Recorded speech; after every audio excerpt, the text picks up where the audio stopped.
2024년 11월의 어느 쌀쌀한 아침, 서울 은평구의 한 작은 장례식장 앞에는 이른 시간부터 낯선 풍경이 펼쳐지고 있었다. 25살에서 40살 사이로 보이는 젊은 남녀들이 하나둘 모여들고 있었다.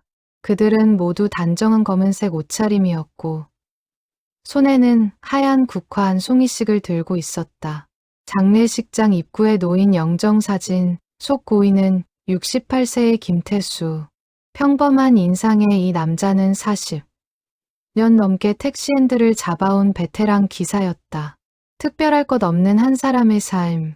그런데 왜 이렇게 많은 젊은이들이 이른 아침부터 이곳에 모여든 것일까? 저기요. 혹시 고인과 어떤 관계세요? 장례식장 직원이 줄지어 선 젊은이들에게 물었다.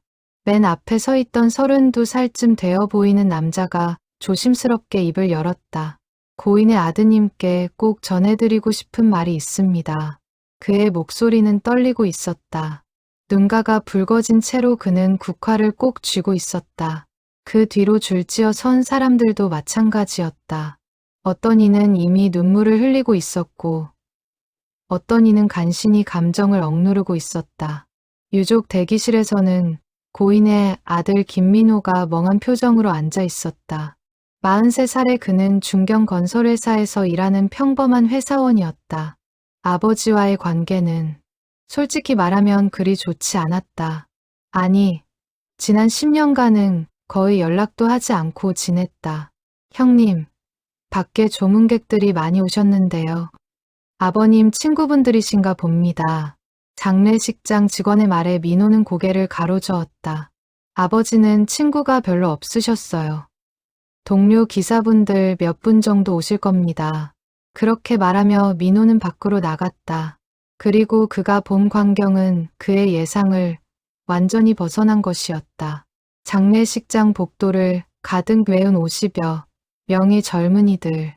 그들은 모두 엄숙한 표정으로 차례를 기다리고 있었다. 저 실례지만 여러분은? 민호가 조심스럽게 물었다. 맨 앞에 서 있던 남자가 깊게 고개를 숙였다. 저는 서울대학교병원 신경외과 전문의 정우진입니다. 고인의 아드님이십니까? 네. 그런데 저희 아버지를 어떻게... 우진은 잠시 말을 잇지 못했다. 그의 눈에서 눈물이 주르륵 흘러내렸다. 아버님이 제 인생을 바꿔주셨습니다. 만약 그날 밤 아버님을 만나지 못했다면 저는 지금 이 자리에 없었을 겁니다. 민호는 어리둥절한 표정으로 우진을 바라봤다. 도대체 무슨 말인지 이해할 수 없었다. 아버지가 이 젊은 의사와 무슨 관계란 말인가. 15년 전이었습니다. 저는 당시 재수생이었고 의대 입시를 준비하고 있었습니다. 우진의 목소리는 떨렸지만 또렷했다. 그날은 대학 수학능력 시험 당일 새벽이었습니다. 독서실에서 밤샘 공부를 하고 집으로 가던 중이었죠. 그런데 새벽 4시쯤 갑자기 배가 너무 아픈 겁니다. 체한 것 같았어요. 길거리에 주저앉아서 꼼짝도 못하고 있었습니다. 우진은 그날의 절망감을 떠올리는 듯 눈을 감았다. 시험장까지는 2시간 거리였고 택시를 타려 해도 새벽이라 잡히지 않았어요. 그때 한 택시가 제 앞에 멈췄습니다. 바로 고인의 택시였습니다. 민호는 숨을 죽이고 우진의 이야기를 들었다. 아버님은 제 상태를 보시더니 일단 차에 태우셨어요. 그리고 가까운 약국을 찾아 소화제를 사다 주셨습니다. 당연히 택시비를 드리려 했죠. 그런데 우진의 목소리가 더욱 떨렸다. 학생, 오늘 수능이지? 그 긴장한 마음 내가 다 안다. 택시비는 됐으니까 시험이나 잘 보고 와. 나중에 의사 되면 아픈 사람들 잘 고쳐줘. 그게 나한테 주는 택시비야. 그렇게 말씀하시고는 아무것도 받지 않으셨습니다. 민호의 입이 벌어졌다. 그런 일이 있었다니. 그날 저는 무사히 시험을 받고 합격했습니다. 그리고 의사가 됐습니다. 하지만 아버님의 성함도 연락처도 몰랐어요. 택시 번호만 어렴풋이 기억했는데 찾을 수가 없었습니다. 우진은 주머니에서 오래된 명함 한 장을 꺼냈다. 작년에 우연히 같은 병원 응급실에 실려오신 아버님을 봤습니다. 15년 만에 다시 만난 겁니다. 그때 명함을 드렸는데 이렇게 부고 연락을 받을 줄은 몰랐습니다. 우진은 영정 앞에 국화를 놓고 깊게 절을 했다. 아버님, 약속 지켰습니다. 열심히 환자들을 고치고 있습니다. 정말 감사했습니다. 민호는 아무 말도 할 수 없었다. 아버지가 그런 일을 했다니. 그것도 한 번이 아니라는 듯. 우진 뒤에는 아직도 49명의 사람들이 줄지어 서 있었다. 두 번째로 나선 사람은 35살쯤 되어 보이는 여성이었다. 단정한 정장 차림의 그녀는 자신을 변호사라고 소개했다. 저는 13년 전 사법시험 전날 밤 고인을 만났습니다. 그녀의 목소리도 떨리고 있었다. 당시 저는 고시원에서 공부하고 있었는데 시험 전날 밤 갑자기 아버지가 쓰러지셨다는 연락을 받았어요. 병원은 경기도 수원이었고 그날 밤 차편이 없었습니다. 그녀는 눈물을 닦으며 말을 이었다. 길에서 울고 있는데 고인의 택시가 멈췄습니다. 아가씨, 왜 우는 거야? 하고 물으시더라고요. 사정을 말씀드렸더니 타, 내가 데려다 줄게 하시면서 그녀는 잠시 말을 멈췄다. 수원병원까지 데려다 주시고는 한 푼도 받지 않으셨어요. 내일 시험 잘 보고 나중에 법 없이도 사는 세상 만들어. 그렇게 말씀하셨습니다. 민호는 벽에 기댄 채 다리에 힘이 풀리는 것을 느꼈다. 도대체 아버지는 얼마나 많은 사람들을 세 번째, 네 번째, 다섯 번째 사람들은 계속 나왔다. 그들은 모두 비슷한 이야기를 했다. 시험 전날 밤 급한 일이 생겼을 때, 돈이 없어 막막했을 때, 그때마다 김태수의 택시가 나타났고 그는 한 푼도 받지 않고 그들을 도왔다. 저는 지금 초등학교 교사입니다. 임용고시 전날 저는 공인회계사입니다. 시험장 가는 길에 저는 간호사입니다. 국가고시 전날 밤 이야기는 끝없이 이어졌다. 50명이 넘는 사람들 모두가 같은 경험을 공유하고 있었다.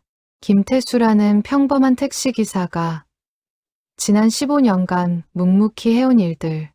민호는 영정사진 속 아버지를 바라봤다. 언제나 무뚝뚝했던 그 얼굴. 자식에게조차 속마음을 잘 드러내지 않았던 그 사람. 그런 아버지가 이렇게 많은 젊은이들의 인생을 바꿔놓았다니. 아버지. 민호의 입에서 작은 소리가 새어나왔다. 그리고 그제야 깨달았다. 자신은 아버지에 대해 아무것도 몰랐다는 것을.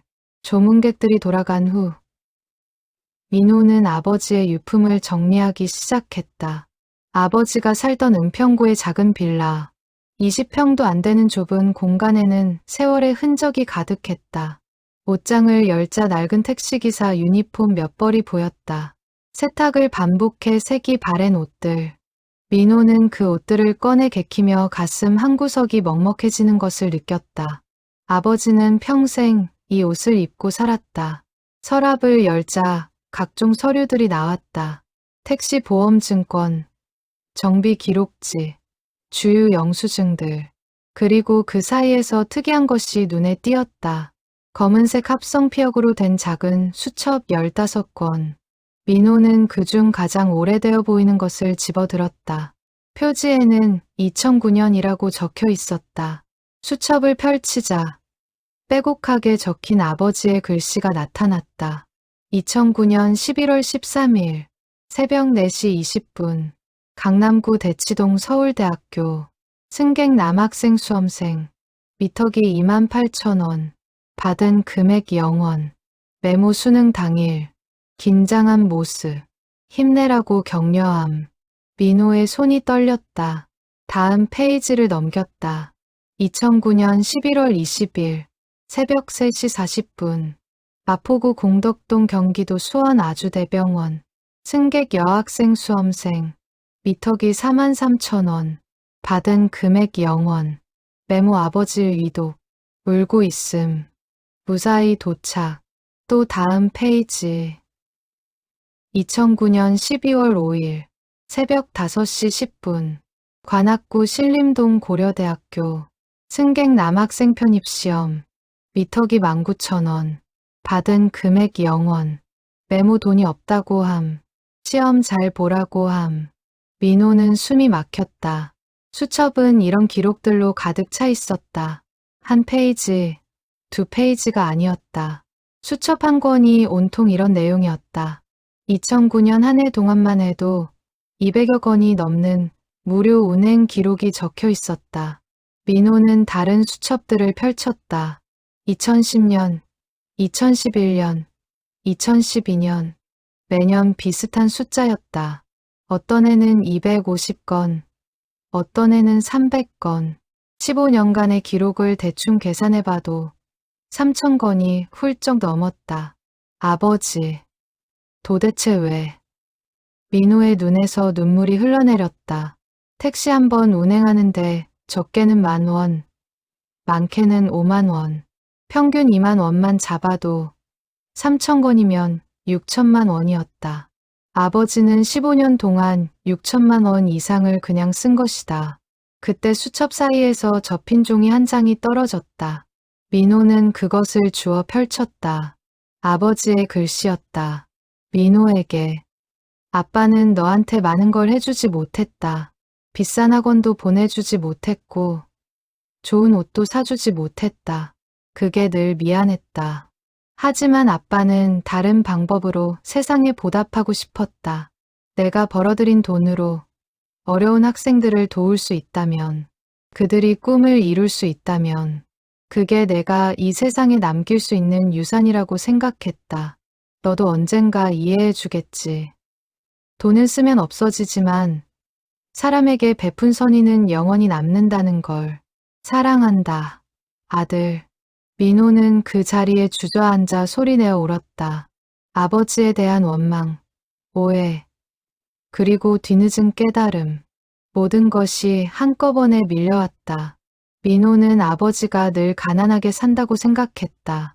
택시기사 수입으로 빠듯하게 살면서도 자식에게 제대로 된 지원 한번 못 해준다고 원망했다. 대학 등록금조차 스스로 학자금 대출을 받아냈고 그것 때문에 한동안 아버지를 멀리했다. 하지만 진실은 달랐다. 아버지는 가난한 게 아니었다. 벌어들인 돈을 모두 남들을 위해 쓰고 있었던 것이다. 자기 자식에게 쓸 돈도 아껴가며 모르는 학생들의 미래를 위해 투자하고 있었다. 민호는 수첩을 한 장 한 장 넘기며 읽어 내려갔다. 그리고 어떤 패턴을 발견했다. 아버지는 주로 새벽 시간대에 운행을 했다. 새벽 2시부터 6시까지. 가장 힘든 시간대였다. 그 시간대를 선택한 이유도 수첩에 적혀 있었다. 새벽에는 급한 일로 택시를 타는 사람들이 많다. 시험, 병원, 공항. 그들에게 도움이 필요할 때가 바로 이 시간이다. 아버지는 계획적으로 새벽 운행을 선택했다. 도움이 필요한 사람들을 만나기 위해서, 그리고 그들을 도왔다. 15년 동안 단 하루도 빠짐없이. 민호는 아버지의 통장을 확인했다. 잔액은 100만 원도 되지 않았다. 평생을 일하고도 남긴 것이 이것뿐이었다. 하지만 이제 민호는 알았다. 아버지의 진짜 유산이 무엇인지.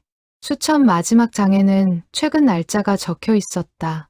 2024년 10월 28일 새벽 4시 30분 송파구 잠실동 연세대학교 승객 여학생 편입시험 미터기 22,000원 받은 금액 0원 메모 꿈을 포기하지 말라고 했다. 힘내라고 했다. 이 아이도 꼭 합격하길. 그로부터 2주일 후 아버지는 심장마비로 쓰러졌다. 그리고 다시 일어나지 못했다. 마지막 순간까지 아버지는 누군가의 꿈을 응원하고 있었다. 민호는 15권의 수첩을 가슴에 꼭 안았다. 이것이 아버지의 삶이었다. 화려하지 않았지만 누구보다 값진 삶. 아무도 알아주지 않았지만 수많은 사람들의 인생을 바꾼 삶. 아버지, 이제야 알았어요. 당신이 얼마나 위대한 분이었는지. 민호는 영정 사진을 바라보며 속삭였다. 그리고 결심했다. 아버지의 뜻을 이어가겠다고. 장례식 사흘째 되는 날, 민호는 아버지가 일하던 택시회사를 찾아갔다. 은평구에 위치한 중소 택시회사. 낡은 건물이었지만 깔끔하게 정돈되어 있었다. 김태수 기사님 아드님이시죠? 정말 안타깝습니다. 회사 사장은 진심 어린 표정으로 조의를 표했다.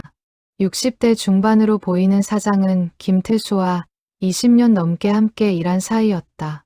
사장님, 아버지에 대해 여쭤볼 게 있습니다. 민호는 가져온 수첩들을 꺼내 보였다. 이게 뭡니까? 사장은 수첩을 펼쳐보더니 깊은 한숨을 쉬었다. 역시 기록하고 계셨군요. 태수 씨는 그런 분이셨으니까요.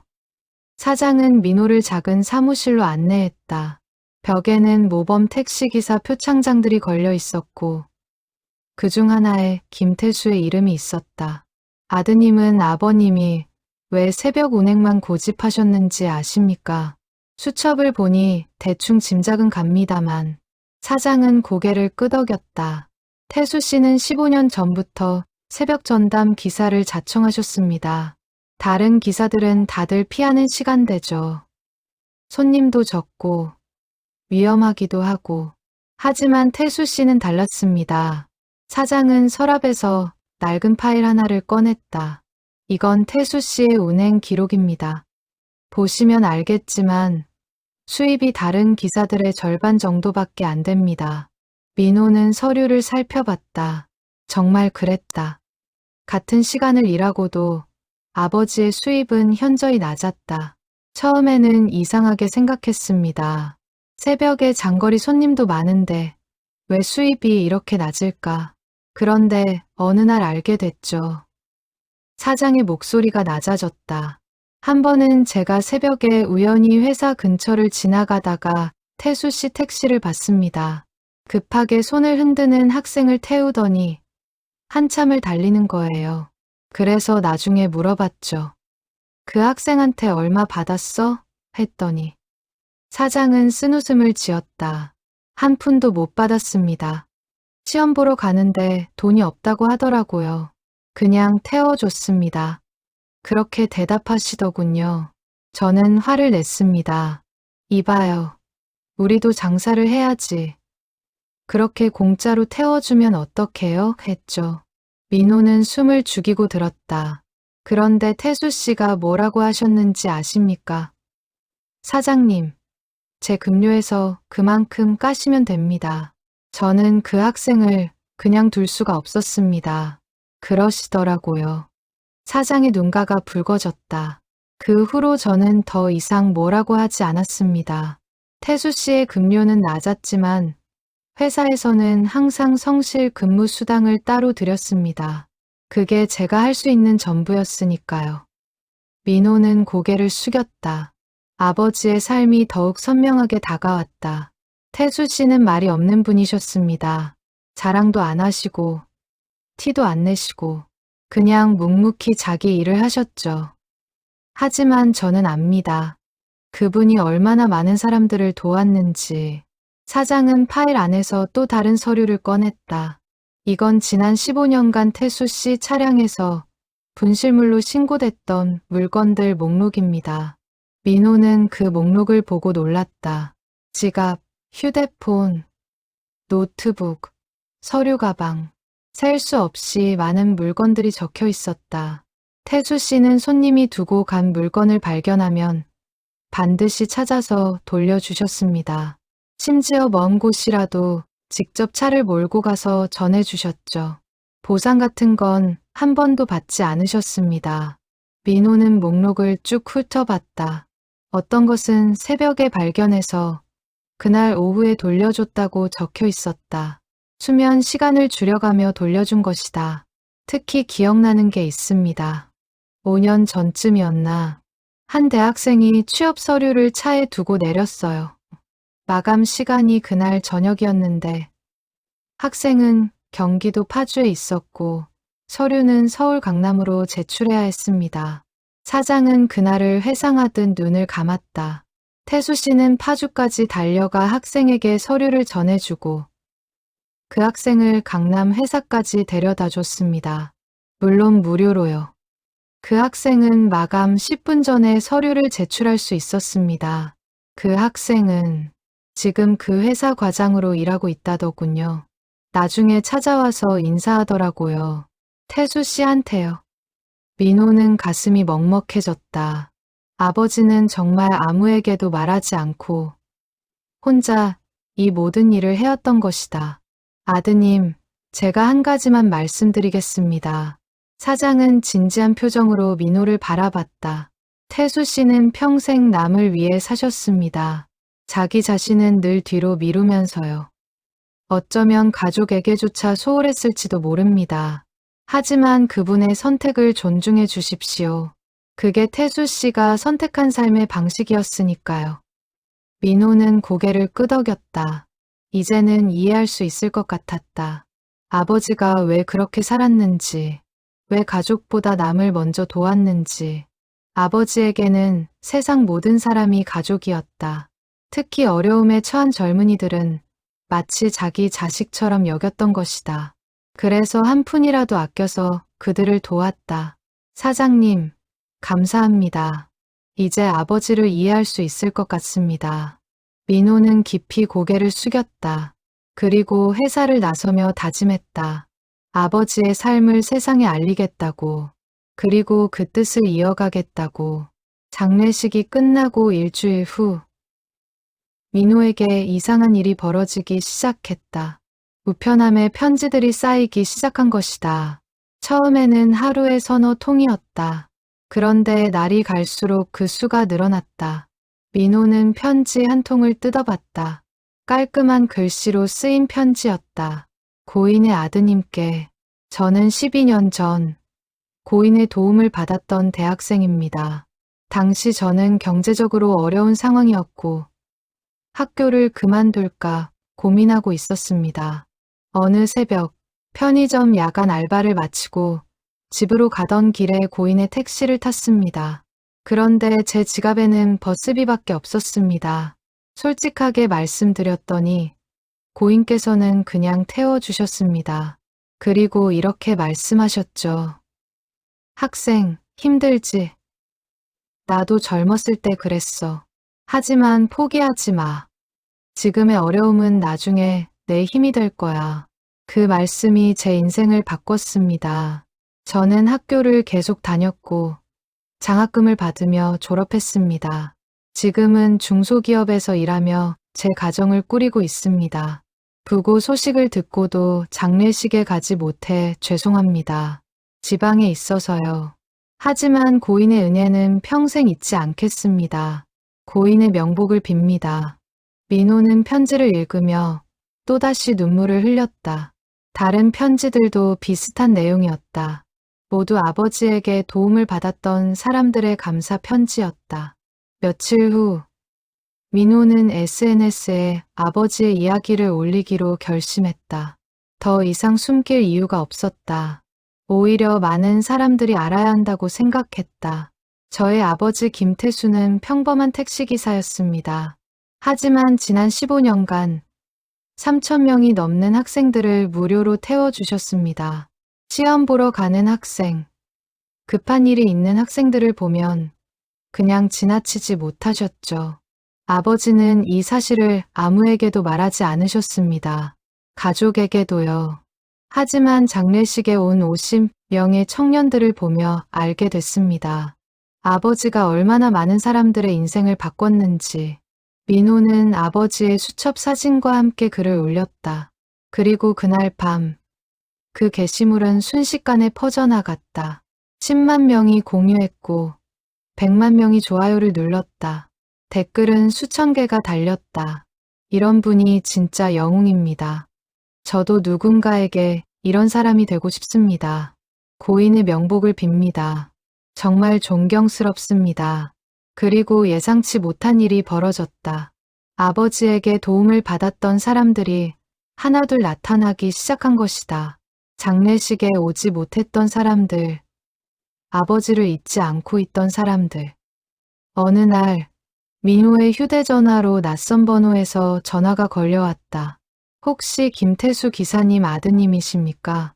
네, 그런데요. 저는 10년 전 고인께 도움을 받았던 사람입니다. 당시 저는 의대 편입시험을 준비하는 학생이었습니다. 전화기 너머로 떨리는 목소리가 들려왔다. 시험 당일 새벽, 집에서 시험장까지 가는 버스를 놓쳤습니다. 택시비가 없어서 막막했는데 고인의 택시가 지나가더군요. 사정을 말씀드렸더니 그냥 태워주셨습니다. 저는 그날 시험에 합격했고 지금은 소아과 의사로 일하고 있습니다. 고인께서 안 계셨다면 지금의 제가 없었을 겁니다. 너무 감사해서 이렇게라도 연락드리고 싶었습니다. 민호는 전화를 받으며 매번 울었다. 이렇게 많은 사람들이 아버지를 기억하고 있다니.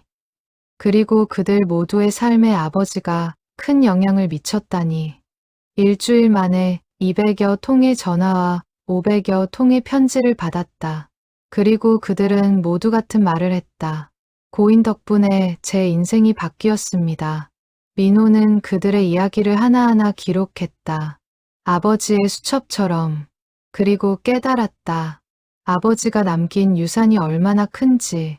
6천만 원이라는 돈은 사라졌지만 3천 명의 인생을 바꿨다.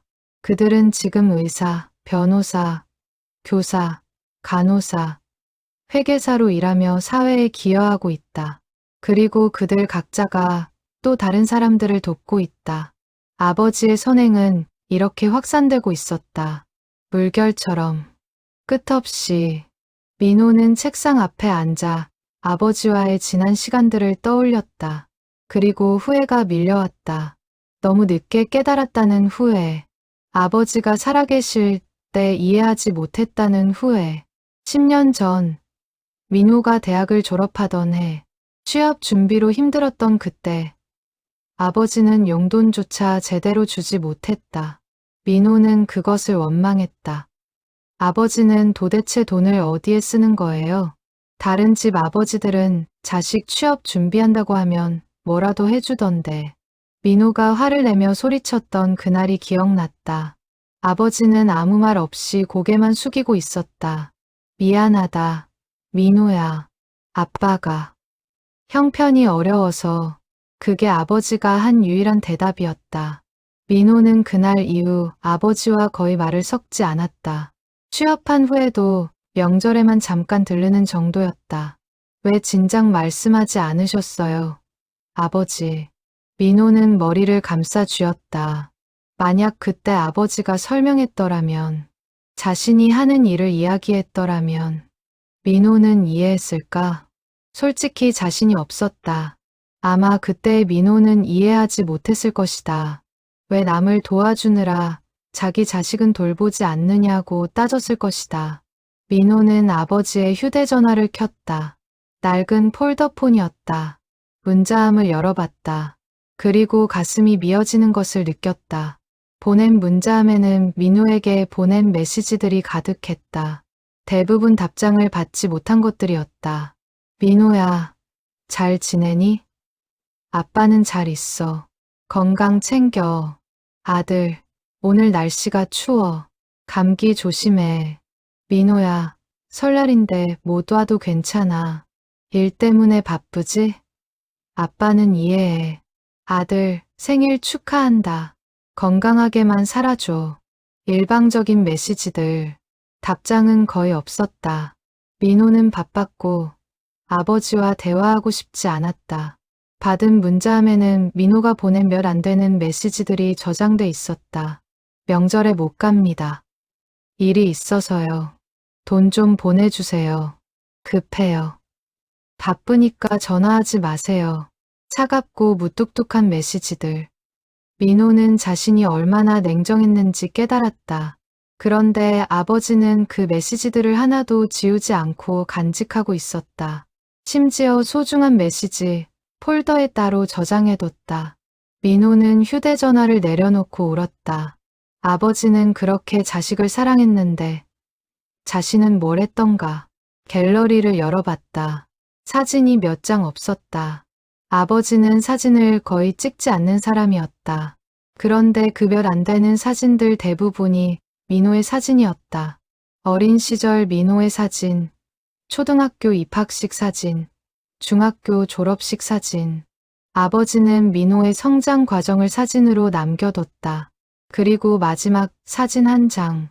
5년 전 설날, 민호가 잠깐 들렀을 때 찍은 사진이었다. 민호는 귀찮은 표정이었지만 아버지는 환하게 웃고 있었다. 사진 아래에 메모가 적혀 있었다. 오랜만에 본 민호, 많이 컸다. 건강해 보여서 다행이다.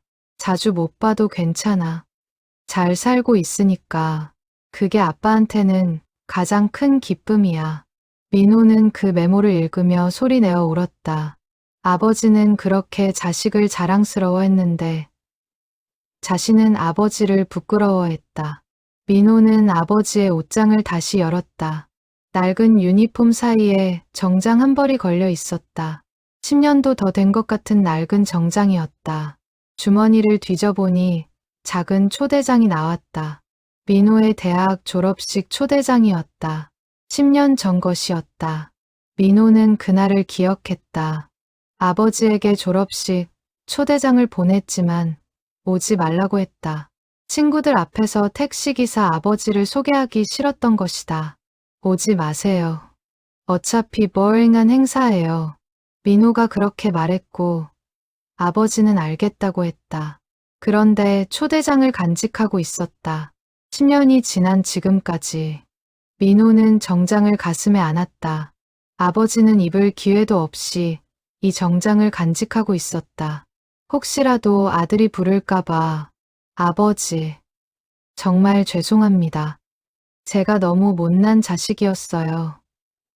민호는 바닥에 주저앉아 한참을 울었다. 후회해도 소용없었다. 이제 아버지는 없었다. 사과할 기회도, 고마움을 전할 기회도 없었다.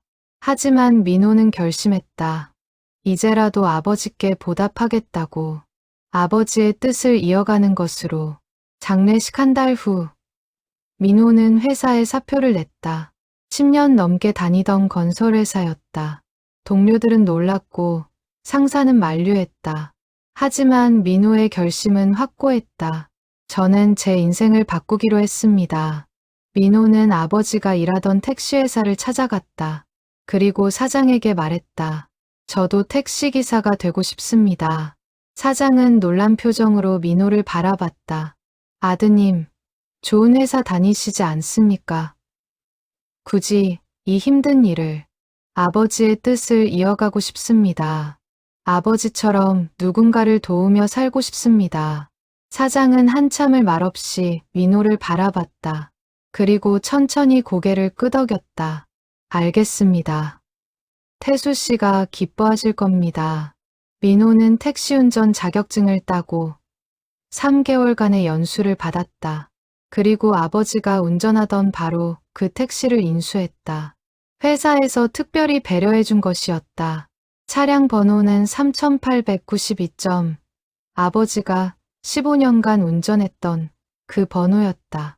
민호는 운전석에 앉아 핸들을 잡았다. 아버지의 손때가 묻은 그 핸들.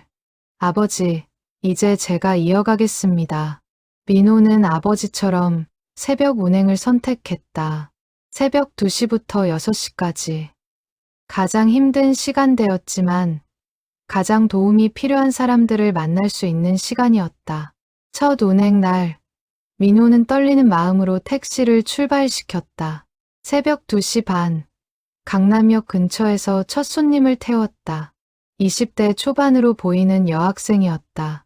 큰 가방을 들고 있었고 표정이 어두웠다. 어디까지 가십니까? 인천공항이요. 민호는 미터기를 켰다.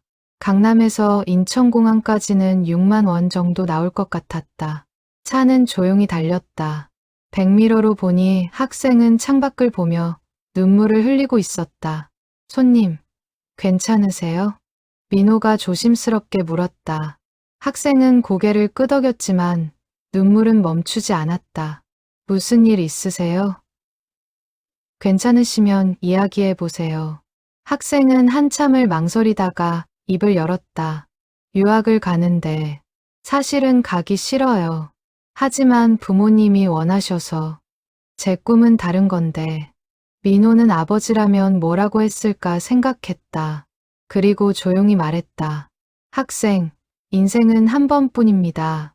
남이 원하는 삶이 아니라 자신이 원하는 삶을 살아야 해요.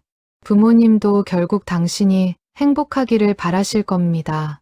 학생은 울음을 멈추고 민호를 바라봤다. 정말 그렇게 해도 될까요? 물론이죠. 용기를 내세요. 아직 늦지 않았어요. 공항에 도착했다. 미터기는 예상대로 6만 원을 가리켰다. 학생은 지갑을 꺼냈다. 그때 민호는 결심했다. 아버지라면 이 학생을 어떻게 대했을까? 그리고 미터기를 껐다. 손님, 택시비는 됐습니다. 네? 무슨... 대신 제 부탁 하나만 들어주세요. 당신의 꿈을 포기하지 마세요. 그리고 언젠가 당신도 누군가를 도와주세요. 그게 제가 받을 택시비입니다. 학생은 눈을 크게 뜨고 민호를 바라봤다. 그리고 깊이 고개를 숙였다. 감사합니다. 평생 잊지 않겠습니다. 학생은 내리며 다시 한번 인사했다. 그리고 공항으로 들어가는 대신 다시 택시를 타고 돌아갔다. 아마 부모님과 진지하게 대화를 나누러 가는 것 같았다. 민호는 그 모습을 보며 미소 지었다. 아버지가 느꼈을 그 기쁨을 이제야 이해할 수 있었다. 그날 이후 민호는 매일 새벽 운행을 했다. 그리고 도움이 필요한 사람들을 만났다. 시험 보러 가는 학생, 응급실에 가야 하는 환자, 돈이 없는 노숙자. 민호는 그들을 태워줬다. 아버지처럼. 그리고 아버지처럼 기록했다. 날짜, 시간, 출발지, 도착지, 승객의 사연. 한 달이 지났을 때 민호의 수첩에는 30건의 기록이 쌓였다. 60만 원 정도의 무료 운행이었다. 민호의 수입은 줄었지만 마음은 더 풍요로웠다. 그리고 놀라운 일이 벌어졌다. 민호가 도왔던 사람들이 하나둘 연락을 해온 것이다. 기사님, 그때 정말 감사했습니다. 덕분에 시험 합격했어요. 기사님, 그날 병원 덕분에 아버지 살릴 수 있었습니다. 정말 고맙습니다. 민호는 그 연락들을 받으며 행복했다. 아버지가 느꼈을 그 보람을 이제야 느끼고 있었다. 어느 날, 한 대학생이 민호의 택시를 다시 찾아왔다. 한 달 전 공항에 태워줬던 그 학생이었다. 기사님, 저 기억하세요? 그때 공항 가려던... 물론 기억하죠. 어떻게 됐어요? 학생은 환하게 웃었다. 부모님과 진지하게 대화했어요. 제 꿈을 말씀드렸더니 처음엔 놀라셨지만 결국 허락해 주셨어요. 저는 유학 대신 국내 예술대학에 진학하기로 했습니다. 정말 잘 됐네요. 기사님 덕분이에요. 그날 기사님 말씀이 없었다면 저는 그냥 유학을 갔을 거예요. 평생 후회하면서요. 학생은 봉투 하나를 꺼냈다. 이거 그때 택시비예요. 꼭 받으세요. 민호는 고개를 저었다. 필요 없어요. 대신 당신이 나중에 누군가를 도와주세요. 그게 제가 받을 택시비니까요. 학생은 눈물을 글썽이며 고개를 끄덕였다. 꼭 그렇게 하겠습니다. 약속드려요. 민호는 그날 밤 수첩에 이렇게 적었다. 아버지, 이제 조금 이해할 것 같습니다. 왜 아버지가 이 일을 하셨는지. 돈보다 소중한 게 있다는 걸. 사람의 인생을 바꾸는 기쁨이 얼마나 큰지. 저도 아버지처럼 살겠습니다. 민호의 이야기는 SNS를 통해 빠르게 퍼져나갔다. 아버지의 뜻을 이은 아들이라는 제목의 기사가 여러 언론에 실렸다. 그리고 예상치 못한 반응이 일어났다. 전국 각지의 택시기사들이 민호에게 연락을 해온 것이다. 저도 동참하고 싶습니다. 한 달에 한 번이라도 누군가를 무료로 태워주겠습니다. 고인의 정신을 본받고 싶습니다. 저도 새벽 운행을 시작하겠습니다. 처음에는 서너 명이었다. 그런데 한 달 만에 100명이 넘는 택시기사들이 선행 택시 운동에 동참했다. 그들은 각자의 방식으로 도움이 필요한 사람들을 돕기 시작했다. 민호는 그들과 함께 작은 모임을 만들었다. 3892 나눔 택시라는 이름이었다. 아버지의 택시 번호를 딴 것이었다. 모임은 한 달에 한 번씩 만나 서로의 경험을 나눴다. 그리고 놀라운 이야기들이 쏟아져 나왔다. 저는 지난주에 출산하러 가는 임산부를 태웠습니다. 남편이 해외 출장 중이라 혼자였어요. 병원까지 데려다주고 입원 수속까지 도와드렸습니다. 나중에 연락이 왔는데 무사히 출산했다고 하더라고요. 50대 택시기사의 이야기였다. 저는 가출 청소년을 만났습니다. 밤늦게 길거리를 헤매고 있더라고요. 일단 따뜻한 음식을 먹이고 청소년 쉼터에 연결해줬습니다. 지금은 쉼터에서 잘 지내고 있다고 합니다.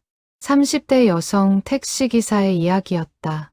저는 치매 걸린 어르신을 집까지 모셔다 드렸습니다. 주소를 기억 못하셔서 경찰서에 연락해서 주소를 찾았죠. 가족분들이 얼마나 고마워하시던지. 60대 택시기사의 이야기였다. 민호는 이 이야기들을 들으며 가슴이 벅찼다. 아버지의 선행이 이렇게 많은 사람들에게 영향을 미치고 있었다. 그리고 더 놀라운 일이 일어났다. 택시기사뿐 아니라 다른 직업의 사람들도 동참하기 시작한 것이다. 한 식당 주인은 무료 식사 쿠폰을 만들었다. 경제적으로 어려운 학생들에게 나눠주기 위해서였다. 한 의사는 무료 진료의 날을 정했다. 한 달에 하루 저소득층 환자들을 무료로 진료하기로 한 것이다. 한 변호사는 무료 법률 상담을 시작했다.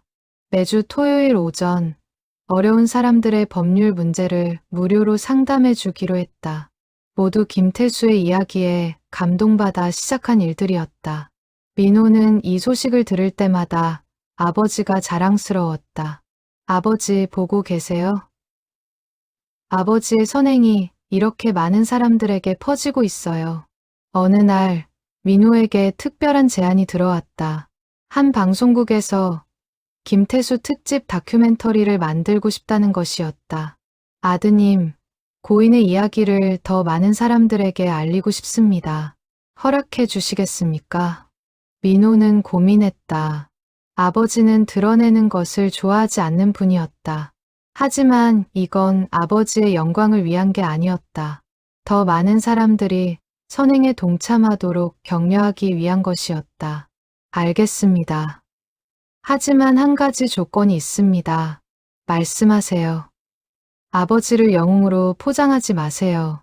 아버지는 그냥 평범한 사람이었습니다. 누구나 할 수 있는 일을 한 거예요. 그 점을 강조해 주세요. PD는 고개를 끄덕였다. 물론입니다. 그게 바로 이 다큐의 핵심 메시지입니다. 다큐멘터리 제작팀은 한 달간 취재를 했다. 김태수에게 도움받았던 사람들을 인터뷰하고 택시 회사를 방문하고 민호의 현재 활동을 촬영했다. 그리고 3개월 후 평범한 영웅 김태수라는 제목의 다큐멘터리가 방송됐다. 시청률은 15%를 넘었다. 다큐멘터리로는 이례적인 높은 수치였다. 방송 직후 민호의 휴대전화는 불이 났다. 전국에서 연락이 쏟아졌다. 저도 동참하고 싶습니다. 저희 회사에서도 선행 프로그램을 시작하겠습니다. 학교에서 김태수 장학금을 만들고 싶습니다. 민호는 이 모든 연락을 일일이 받으며 감사했다. 아버지의 정신이 이렇게 많은 사람들의 마음을 움직이고 있었다. 한 대기업에서는 김태수 선행 기금을 조성했다. 10억 원 규모의 기금으로 어려운 학생들을 지원하는 프로그램이었다. 한 대학에서는 김태수 장학금을 만들었다. 경제적으로 어렵지만 학업 의지가 강한 학생들에게 주는 장학금이었다. 민호는 이 모든 일들을 보며 깨달았다. 아버지가 심은 씨앗이 이제 큰 나무로 자라고 있다는 것을. 김태수가 세상을 떠난 지 1년이 지났다. 민호는 여전히 새벽 택시를 운행하고 있었다. 그리고 그의 수첩에는 365건의 기록이 쌓여 있었다. 1년간 민호는 720만 원어치의 무료 운행을 했다. 결코 적은 돈이 아니었다. 민호의 수입은 크게 줄었고 생활도 빠듯해졌다. 하지만 민호는 행복했다. 돈으로는 살 수 없는 기쁨을 느끼고 있었다. 누군가의 인생에 작은 변화를 만드는 기쁨. 그날도 민호는 새벽 3시에 운행을 시작했다. 강북 지역을 돌고 있는데 한 젊은 남자가 손을 들었다. 어디까지 가십니까? 여의도 증권가요. 급해요. 민호는 차를 달렸다. 젊은 남자는 초조한 표정으로 시계를 계속 확인했다. 무슨 일 있으세요? 오늘 중요한 프레젠테이션이 있어요. 해외 투자자들 앞에서. 그런데 자료를 집에 두고 와서 다시 가져오려고요. 시간이 촉박한가 보네요. 네, 7시까지 도착해야 하는데. 민호는 속도를 높였다. 새벽이라 차가 없어서 빨리 갈 수 있었다.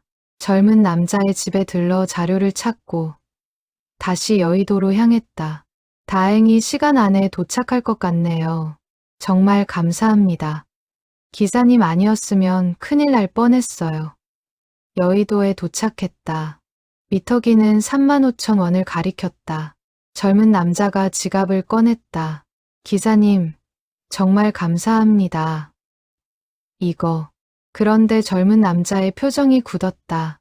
지갑에 카드만 있고 현금이 없었던 것이다. 죄송합니다. 현금이. 카드 결제 되나요? 아, 죄송하지만 카드 단말기가 고장이라. 젊은 남자는 당황했다. 주변을 둘러봤지만 새벽이라 ATM도 찾기 어려웠다. 손님, 괜찮습니다. 민호는 미터기를 껐다. 네? 그게 무슨... 택시비는 됐으니까 프레젠테이션이나 잘하세요. 그리고 나중에 여유 생기시면 누군가를 도와주세요. 그게 제가 받을 택시비입니다. 젊은 남자는 눈을 크게 뜨고 민호를 바라봤다. 그 혹시 3892 택시이신가요? 그 유명한. 민호는 미소 지었다. 들어보셨나 보네요. 제 친구가 기사님한테 도움받았다고 했어요. 그 이야기 듣고 정말 감동받았는데 오늘 제가 직접 만날 줄은. 젊은 남자는 깊이 고개를 숙였다. 정말 감사합니다. 평생 잊지 않겠습니다. 그리고 꼭 누군가를 도와드리겠습니다. 민호는 글을 보내고 다시 운행을 시작했다. 그리고 수첩에 기록했다. 2025년 11월 14일 새벽 3시 20분 강북구 여의도 승객 직장인 프레젠테이션 미터기 35,000원 받은 금액 0원 메모 중요한 발표 무사히 도착 성공하길. 민호는 수첩을 덮으며 생각했다. 아버지도 이런 마음이었을까? 매일 이렇게 기록하며 사람들을 도왔을까? 그날 저녁 민호에게 낯선 번호로 전화가 왔다. 혹시 오늘 새벽에 저를 여의도에 태워주신 기사님이신가요? 아, 네. 프레젠테이션은 잘 되셨나요? 대성공이었습니다. 투자 유치에 성공했어요. 전화기 너머로 흥분된 목소리가 들려왔다. 기사님 덕분입니다. 시간 안에 도착하지 못했다면 이 기회를 놓쳤을 거예요. 정말 감사합니다. 축하드립니다. 잘 됐네요. 기사님, 제가 약속드렸죠? 누군가를 도와드리겠다고. 오늘 바로 실천했습니다. 네. 회사 근처 편의점에서 알바하는 학생이 있어요. 어려운 형편이라고 들었거든요. 그 학생 대학 등록금 제가 지원하기로 했습니다. 민호는 가슴이 벅찼다. 정말 잘하셨습니다. 이게 다 기사님 덕분이에요. 기사님이 보여주신 선의를 저도 이어가고 싶어요. 전화를 끊고 민호는 하늘을 올려다봤다. 아버지 보고 계세요? 아버지가 심은 씨앗이 이렇게 자라고 있어요. 그날 밤 민호는 1년간의 기록을 정리했다. 365명의 사람들, 그들 각각의 이야기, 그리고 그들이 다시 누군가를 도운 이야기들. 민호가 도운 365명 중 100여 명이 다시 누군가를 도왔다. 그리고 그들이 도운 사람들도 또 다른 사람들을 도왔다. 선의는 이렇게 확산되고 있었다. 끝없이 아버지가 시작한 작은 물결이 이제 큰 파도가 되어 세상을 바꾸고 있었다. 1년 반이 지난 어느 봄날, 민호는 평소처럼 새벽 운행을 하고 있었다. 시간은 새벽 5시. 하늘이 조금씩 밝아오고 있었다. 대학로 근처에서 한 노인이 손을 들었다. 70대 정도로 보였다. 민호는 차를 세웠다. 어디까지 가십니까? 은평구 응암동이요. 노인은 조심스럽게 차에 올랐다. 손에는 작은 꽃다발을 들고 있었다. 이른 시간인데 어디 가시나 봐요? 아들 산소에 가요. 오늘이 제삿날이거든요. 민호는 조심스럽게 물었다. 따님이나 다른 가족분은 안 계세요? 혼자 살아요. 자식도 아들 하나뿐이었는데 15년 전에 먼저 보냈어요. 노인의 목소리가 떨렸다. 아드님이 젊으셨나 봐요. 25이었어요. 교통사고였죠. 민호는 가슴이 아팠다. 차는 조용히 달렸다. 제가 택시기사였거든요. 아들도 나중에 택시기사가 되겠다고 했어요. 아버지처럼 사람들을 도와주는 일을 하고 싶다고. 민호의 손이 핸들 위에서 멈췄다. 손님, 혹시 성함이 김영수예요. 왜 그러세요? 민호의 머릿속에 퍼즐 조각들이 맞춰지기 시작했다. 아버지의 수첩에서 본 이름. 김영수. 아버지의 옛 동료 기사. 혹시 김태수 기사님 아십니까? 노인의 눈이 커졌다. 태수를 어떻게 아세요? 저는 김태수의 아들입니다. 노인은 입을 다물지 못했다. 그리고 민호의 얼굴을 자세히 들여다봤다. 민호구나. 어릴 때 몇 번 봤는데 이렇게 컸구나. 영수 할아버지. 맞으시죠? 그래. 내 아버지랑 20년 넘게 같이 일했지. 두 사람은 차를 세우고 한참을 이야기했다. 영수 노인은 김태수에 대한 추억을 꺼냈다. 내 아버지는 정말 좋은 사람이었어. 내가 어려울 때 많이 도와줬지. 아들 교통사고 났을 때도 장례 비용을 태수가 다 댔어. 그런 일이 나한테는 비밀로 하라고 했어. 하지만 나는 알고 있었지. 그때 내가 얼마나 고마웠는지. 노인의 눈에서 눈물이 흘렀다. 태수는 말이 없는 친구였어. 자기가 한 좋은 일을 절대 자랑하지 않았지. 하지만 우리 동료들은 다 알고 있었어. 태수가 얼마나 많은 사람들을 도와줬는지. 민호도 눈물을 참을 수 없었다. 할아버지, 사실은 아버지가 돌아가셨어요. 1년 반 전에. 노인은 충격을 받은 듯 말을 잇지 못했다. 내가 몰랐구나. 연락이 끊긴 지 오래돼서. 태수가. 두 사람은 한참을 말없이 눈물을 흘렸다. 할아버지, 아버지 산소에 같이 가실래요? 제가 모셔다 드릴게요. 정말 그래도 되겠니? 물론이죠. 아버지도 좋아하실 거예요.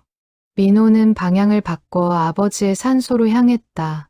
그곳은 은평구 근처 작은 공원묘지였다. 두 사람은 나란히 아버지 앞에 섰다. 영수 노인은 가져온 꽃을 아들 산소 대신 김태수의 묘에 놓았다. 태수야, 나왔다. 늦어서 미안하다. 내가 이렇게 먼저 갈 줄은 몰랐어. 노인은 한참을 울었다. 민호도 옆에서 함께 눈물을 흘렸다. 태수야, 내 아들 정말 잘 컸더라. 너 닮아서 착한 것 같아. 내가 자랑스러워할 거야. 민호는 노인을 부축했다. 할아버지, 제가 모셔다 드릴게요. 어디로 가시려고 했어요? 아들 산소에 가려고 했는데 오늘은 됐어. 태수 만났으니까. 아니에요. 제가 모셔다 드릴게요. 아드님도 뵙고 싶어요. 민호는 노인을 아들의 산소로 모셨다. 그곳에서 노인은 꽃을 놓고 절을 했다. 아들아, 오늘 아버지가 좋은 사람 만났다. 태수 아들이야. 착한 친구더라. 너도 이렇게 컸으면 좋았을 텐데. 민호는 그 모습을 보며 가슴이 아팠다. 그리고 결심했다. 할아버지, 앞으로 제가 모시겠습니다. 아버지를 대신해서요. 뭐, 할아버지 혼자 사시잖아요. 제가 자주 찾아뵐게요. 필요한 거 있으면 말씀하시고요. 노인은 민호의 손을 꼭 잡았다. 고맙다. 민호야, 내 아버지가 정말 잘 키웠구나. 그날 이후 민호는 일주일에 한 번씩 노인을 찾아갔다. 장을 받아 드리고 병원에 모셔다 드리고 이야기 상대가 되어 드렸다. 노인은 민호를 손자처럼 대했다. 그리고 김태수에 대한 더 많은 이야기를 들려줬다. 내 아버지는 말이야. 젊었을 때도 그랬어. 항상 남을 먼저 생각했지. 내가 아플 때도 힘들 때도 항상 옆에 있어줬어. 민호는 그 이야기들을 들으며 아버지를 더 깊이 이해했다. 아버지는 평생 그렇게 살아온 사람이었다. 김태수가 세상을 떠난 지 2년이 지났다. 그리고 그의 유산은 여전히 살아 숨쉬고 있었다. 3892 나눔 택시 모임은 이제 전국적인 조직이 됐다. 500명이 넘는 택시기사들이 참여하고 있었고 매달 2,000건이 넘는 선행 운행이 이뤄지고 있었다. 김태수 선행 기금은 30억 원 규모로 성장했다. 이 기금으로 매년 100명의 학생들이 장학금을 받고 있었다. 김태수 장학금은 전국 10여 개 대학에서 운영되고 있었다. 경제적으로 어렵지만 꿈을 포기하지 않는 학생들에게 희망을 주고 있었다. 민호는 여전히 매일 새벽 택시를 운행하고 있었다. 2년간 730건의 무료 운행을 했고 수첩은 2권째로 넘어갔다. 그리고 놀라운 일이 계속 일어났다. 민호가 도왔던 사람들이 성공한 후 다시 찾아와 감사를 전하는 것이었다. 어느 날 민호의 택시에 한 젊은 의사가 탔다. 기사님, 저 기억하세요? 2년 전에. 아, 물론 기억해요.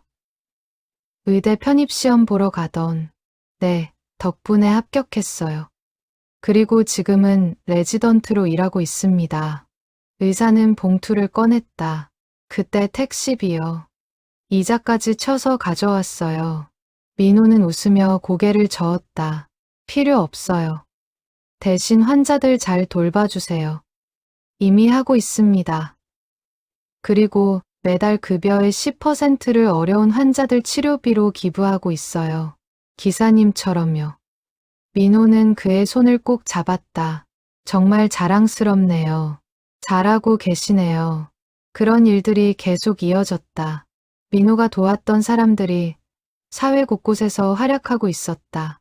그리고 그들 각자가 또 다른 사람들을 돕고 있었다. 어느 봄날, 민호는 아버지 산소를 찾았다. 손에는 하얀 국화 한 다발을 들고 있었다. 아버지, 저 왔어요. 민호는 묘비 앞에 꽃을 놓고 앉았다. 아버지, 2년이 지났네요. 제가 아버지 뜻을 잘 이어가고 있는지 모르겠어요. 하지만 최선을 다하고 있어요. 민호는 가방에서 2권의 수첩을 꺼냈다. 아버지가 남기신 15권처럼 저도 이렇게 기록하고 있어요. 730명을 도왔어요. 아버지의 4분의 1도 안 되지만 계속 노력할게요. 바람이 불었다. 따뜻한 봄바람이었다. 아버지, 이제야 알았어요. 돈보다 소중한 게 있다는 걸. 사람의 인생을 바꾸는 기쁨이 얼마나 큰지, 그리고 그 기쁨이 얼마나 오래 지속되는지. 민호는 하늘을 올려다봤다. 아버지가 심은 씨앗이 이렇게 자랐어요. 이제 큰 숲이 됐어요. 그 숲에서 많은 사람들이 쉬고 있어요. 힘을 얻고 있어요. 민호의 휴대전화가 울렸다. 2년 전에 도왔던 대학생이었다.